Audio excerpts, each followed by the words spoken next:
In this video, we're talking about how to find a niche and blow up your business. Hey, what's up everybody? My name is Jonathan and welcome to my channel, where I talk about growing online and growing your income. If that sounds good to you, then hit the subscribe button and the notification bell so that you don't miss any videos like this one. And if you always wanted to know how to blow up your business, and now just realize all you had to do all this time was to hit the like button, then how about you do that right now, and then let's get into the video. So first off, let's talk for a second about why you would want to find a niche. Why would you want to limit yourself to just that one narrow focus? It's because you can become an authority faster by picking a niche. Because when you focus on a specific type of audience that you serve, as well as the service that you're actually offering, it becomes clearer faster what you're good at. You have more results in a specific area rather than many results here and there. Let's say you're a photographer. It would be much more beneficial to be specific and have specific results in one area than to have some results in this type of photography and one or two results over here. Because you're really not an expert in this case. You're a generalist if you're doing that. And I know what you must be wondering. Why do these big photographers and big YouTubers showcasing just doing a little bit of everything? Is because it's easier to introduce other business streams when you've already proven yourself in one niche. But more on that in a little while. The other reason why you should find a niche is that it's simply more profitable. Think about it like this. You're looking for a food photographer because you're starting a cake business with really delicious cakes and delicious looking cakes. So you go online and search for photographers. And now you have in the results 2 photographers that you've narrowed down your search for. The first guy has many high quality photos that look really good, but he has some pictures of a few cakes, just a few cakes, but he has some pictures of a few cars as well. He has some pictures of weddings, some pictures of rocks, pictures of sunsets. This guy does everything. But then you see a next photographer in the results with a similar size social media following and testimonials. But this guy, all his pictures are of food. And to be even more specific, not just food, he's narrowed it down to cakes. So not even desserts, cake specifically. He's a cake photographer. He's a cakeographer. Imagine you contact the 2 of them to find out their offering and the cost to get the photos that you really need. You probably were looking for about 10 to 20 photos that you could use to promote this new tasty business. And the generalist told you it costs $1,000. And the cake photographer told you it's $1,500. Now keep in mind, these photos are to make you more profitable. You want to make sure that you're in the right hands, that you don't have anything to think or even worry about. And the person who was taking your photos, that's the only type of photography that they do. So they're exceptionally good at that. Won't you prefer to put that extra $500 so that you're sure it's going to make itself back? And possibly be starting an ongoing business relationship with somebody that will help you to make more money. And probably even have a quicker turnaround time because they would have been extremely experienced at doing this. So the point I'm making here is that you can usually charge more when you are an expert at doing something, because you're seen as an authority and as a specialist. The next thing is where to start. How do you even figure out what your niche is? And this can be an extremely frustrating task for some, because there are so many things that you think you're interested in, so many different types of photography you want to do, and you don't want to pigeonhole yourself in just one. So what do? First off, I want you to relax a bit. Just chill out and hit the like button if you haven't done so already. It'll help you relax, especially if you're getting value from this video so far. We're good? So as I was saying, now that you're relaxed, what you want to do is a brain dump, not in the toilet, but on pen and paper, or on the phone, wherever it is that you can articulate your thoughts. First, you want to look at what you're good at, what you're already good at. Let's say that you were trying to get into photography, starting a photography business, and I'm thinking you would have some experience with making some extra cash with that skill. So make a list of all the different types of jobs and gigs you already had, like the food photography that I just mentioned. Did you do any weddings before? Did you do any family shoots, corporate events, headshots?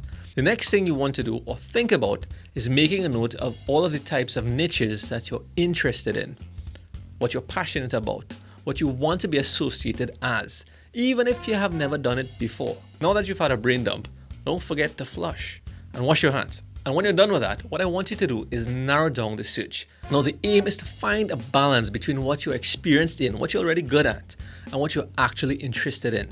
Starting with what you're good at is the best place to start because it's the easiest thing. We've made that other list about interests because if you're interested in a particular niche, you will put all of the effort in a little bit more, won't you? You would show an interest in pushing forward and getting better. But at the same time, there should be some kind of a balance. Let's say you're interested in something like photographing cars, getting paid for that, but you don't have any experience from actually getting paid to shoot cars. Imagine how frustrating it would be if you're not making any income from it, but it's your passion, you just love cars. How are you going about that? How are you going to get paid for that? What do you have to show for it? It would quickly become something that you hate, and you don't want that. So that brings me to the next point in why you pick your skills over your passion. You've already gone through getting hired by showcasing your stuff, doing work, and getting paid. Having the results to showcase, having testimonials, having work visible that you have done already. Now, what does this do? This gives you the confidence to grow your business. It gives you the confidence to take on another client. What people don't really mention often is that it gives you the confidence to choose not to take on certain clients because you know that you can get business and you're not just taking on a client because you're desperate. You should pick the skill instead of your passion because you get that motivation injection, a surge in motivation because there's nothing better to give you a push to move on, a push to go further, to continue doing what you're doing when you make progress and when you get offered money for what you have to offer the world. What I've found is that it's really hard to keep pushing forward, to grow, to keep learning, to do the hard stuff when you're not getting paid. And so when you choose skill over picking passion, the truth is that you get paid faster for your service. What I mean is the process of getting your client by choosing a niche that you already have experience and skills in versus just choosing a niche that you don't. But it's also easier. And once you become the expert here, it's simpler to transition or to branch off into a related business, or in this case, a photography business. But it's also easier. And once you become the expert here, it's simpler to transition or to branch off into a related business, or in this case, another type of photography business. Now, after you picked a niche, it's not the end as yet. You just chose.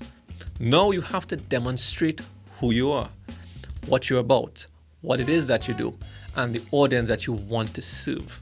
You want to do that by showcasing all of your best work of that niche on your social media, your Instagram, your Facebook. Using the food photography as an example, you can showcase the different ways that you light food that really gets the best results, the most attention on social media. Perhaps mentioning the type of cakes that you have a difficult time to shoot because you want to eat it before you're done. Well, I have that problem. And of course, your professional website. It should be centered around what you do and who you do it for. Because when these potential buyers check out your professional portfolio and your professional space online, it would be way more effective if that message were clear to them in words and visually. But the main point of demonstrating what your niche is to commit by telling the world what you do. That way it's easier.